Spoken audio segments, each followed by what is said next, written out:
want to declutter your technology. As many of you know, I got interested in minimalism about a year ago, and I'm an avid supporter of minimalism with technology because it is so much easier to get rid of files and documents than it is to get rid of physical possessions. So without further ado, we can just get started. So the first category is documents. This includes things like your files on your computer, ebooks, old boarding passes and tickets from your wallet app, your notes app, and most importantly, your mail. When going through documents, you need to be ruthless. Think about what you really need and what you're just keeping to keep. If you're someone who really likes all of your old writings from school, think about maybe storing it on something like Google Drive or Dropbox so that it's not taking up space on your computer. And most importantly, manage the documents as you go. So if you've kept files because they require some form of action or you needed to look at them for whatever reason, figure out what it is you need to do with them, do it, and then delete the document. So the next category is photos and videos. The three main places that I found that these get stored most often are 1, your Photos app, 2, external photo storage like Snapchat Memories or VSCO, and finally, screenshots. The first thing you should do when going through photos is look at your screenshots. They typically fall into 2 categories. The first is that they're unimportant and you can immediately delete them. And the second is that they were screenshotted to remind you of something so you can act on it. So what you should do is, of course, act on that thing and then delete the screenshot. The next thing is going through your Photos app. And the best advice I can give is to download this app called Flick. It's F-L-I-C. It's basically this app that turns your photo library into Tinder. So you swipe left on things you don't want and right on things you do. It's actually a really fun way to go through your photos. Going through photos and videos can be pretty difficult because typically they end up being more sentimental than other things like documents. So the advice that I can give you is 1, delete duplicates. If someone sat there and took a bunch of pictures and people were blinking and there are ones with people's eyes closed, narrow it down to 1 and delete the extras.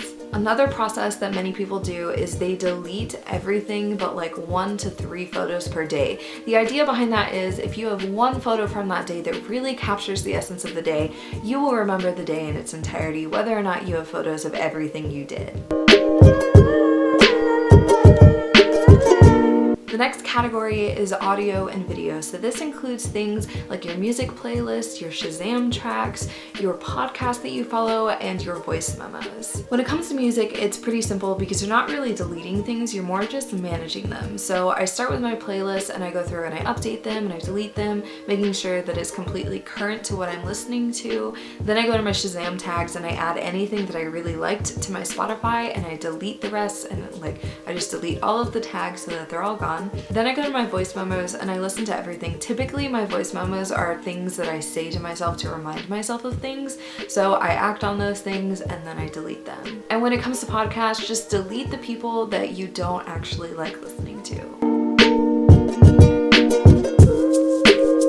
So the next category is the socials. I have Instagram, Snapchat, Twitter, Tumblr, Pinterest, Tinder, Facebook, and a few others.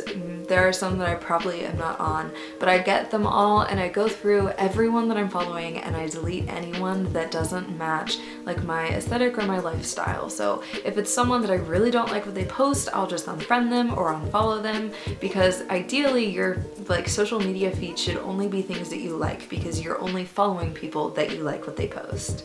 So the next category is your digital to-do list, if you have a digital to-do list. This typically includes just updating it and getting rid of things that you've already done and things that you know you will never do because your priorities have changed. It also includes going through and either doing things that can be done right there or planning when you're going to do those things. The next category is literally everything else on your phone, laptop, and tablet. I go through and I delete apps that I don't use, games that I don't play or I've already beaten. I go through my contacts and delete people that I don't talk to anymore. I delete all the alarms I don't need. I go through my text messages and get rid of old conversations. And I feel like a lot of people have problems deleting all text messages because there's like some sentimental value with an ex's like comments or something like that. But my response is is that one, if someone says something cute to you, they are probably going to say it again, and if they don't, they shouldn't be in your life. And two, if they told you something important that you needed to remember, you could always ask for the information again or write it down somewhere else and delete the messages. And the last thing in this category is going through your internet browser in general. I will close out of all of the tabs, so if there's something that I need to tackle, I will tackle it then, and then I will exit out of it, and I will go through all of my bookmarks and cull them down so that everything is taken care of. So that was everything I had for decluttering your phone and laptop. I hope you all enjoyed this video, and if it helped you out, let me know in the comments down below. I love hearing how minimalism can help clear someone's mind or help their life out in some way. So I hope you all enjoyed this video, and I will see you next week. Bye!